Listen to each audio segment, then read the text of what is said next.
السلام عليكم ورحمة الله وبركاته، أهلا بيكم في حلقة جديدة من قناتكم بي كوين. بتجيلي أسئلة كتير الفترة اللي فاتت دي عن مقارنة بين غسالتين أنا بعتبرهم من أفضل الغسالات اللي موجودين في السوق. النهاردة هنعمل مقارنة بين غسالات زانوسي طبعا الأوتوماتيك وغسالات ال جي الأوتوماتيك. هنتكلم في تقريبا كل النقط وهنبين إيه الفروقات اللي بينهم. فلو انت اول مره تشوفنا وعايز تطلب اي منتج من عندنا بيكون ليك خصم حصري لو انت بس مشترك معانا في قناه بي كوين. زر الاشتراك بيكون تحت الفيديو وكمان تفعيل زرار الجرس. عندنا ميزتين برضو جمال جدا بجانب الخصم. لو انت عندك اي مشكله مع شركات الاجهزه الكهربائيه تواصل معانا باذن الله نحلها لك. كمان لو عايز اي قطعه غيار مش لاقيها في السوق باذن الله نحاول نوفرها لك بافضل سعر موجود في السوق، والشحن والتوصيل لجميع المحافظات. حاجه تانية، عندنا تقسيط مع البنك الاهلي وسي اي بي ومع فاليو. فيلا بينا عشان ما نطولش عليكم النهارده نشوفوا مقارنه بين غسالات زانوسي وغسالات ال جي. اكتر غسالتين عليهم جدل كبير جدا الفتره اللي فاتت دي، مين فيهم بينظف احسن، مين فيهم بيستهلك كهرباء اقل، ومين عمره الافتراضي اطول. فالنهارده هنتكلم معاكم كده عن الغسالتين ونقاط القوه ونقاط الضعف في كل غساله. هنبدا معاكم باول حاجه جوده الغسيل والتنظيف. اول حاجه غساله زانوسي. غساله زانوسي بتنظف كويس جدا الحاجات القطن وكمان الملايات. اكتر حاجه بتنظفها الحاجتين دول. نظام التشغيل بتاعها والبرامج بتكون بسيطه جدا، بتكون ممتازه جدا للغسيل العائلي والغسيل اليومي. ده كده بالنسبه لزانوسي. طيب انا هنا مش هحدد ماركه معينه من زانوسي، كلامنا هنا عن البريلا ماكس والستيم ماكس. الاثنين محترمين جدا وكويسين جدا. 7 كيلو او 8 كيلو او 9 كيلو، طبعا دي على حسب عدد الافراد اللي عندك. ولو عندكم اي سؤال هنسالوه فده تحت في التعليقات باذن الله هجاوب عليكم على طول.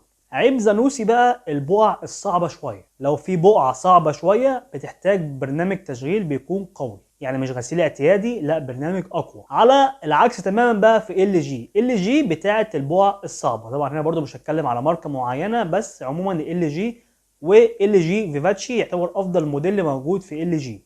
فالبقع التقيله ال جي احسن فيها، غير طبعا تقنيه الموشن 6 اللي بتحرك الحله الداخليه باكتر من اتجاه، فده بيساعد اكتر على التنظيف. بتكون ممتازه جدا للملابس الحساسه والملابس التقيله. فهنا في نقطة قوة وفي نقطة ضعف. بس لو هنتكلم عن الغسيل التقيل والاستخدام فأنا بصراحة بميل أكتر في الموضوع ده أو في النقطة دي ل جي. فجودة الغسيل والتنظيف تروح ل جي. برضو تابع معانا الحلقة عشان في نقط تانية زانوسي بتتفوق فيها.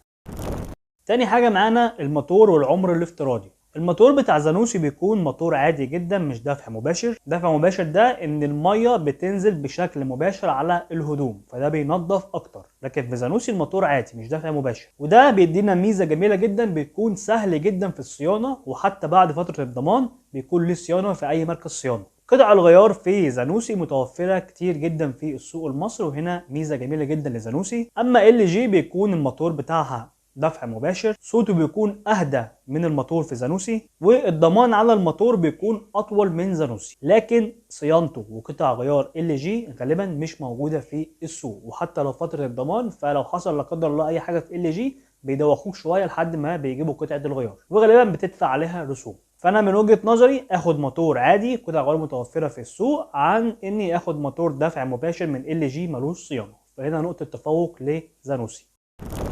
لو حد جرب ال جي وحد جرب زانوسي تحت في التعليقات يا ريت يقول لنا وجهه نظره في الموضوع بحيث ان الجميع يستفيد. هنيجي بقى لثالث نقطه من ناحيه الصوت والاهتزاز في الغساله. زانوسي صوتها مقبول، وقت العصر بتكون ليها صوت اعلى، على عكس ال جي بتكون هاديه جدا والهزه اقل بشكل ملحوظ عن زانوسي. فهنا الاهدى في الصوت ال جي.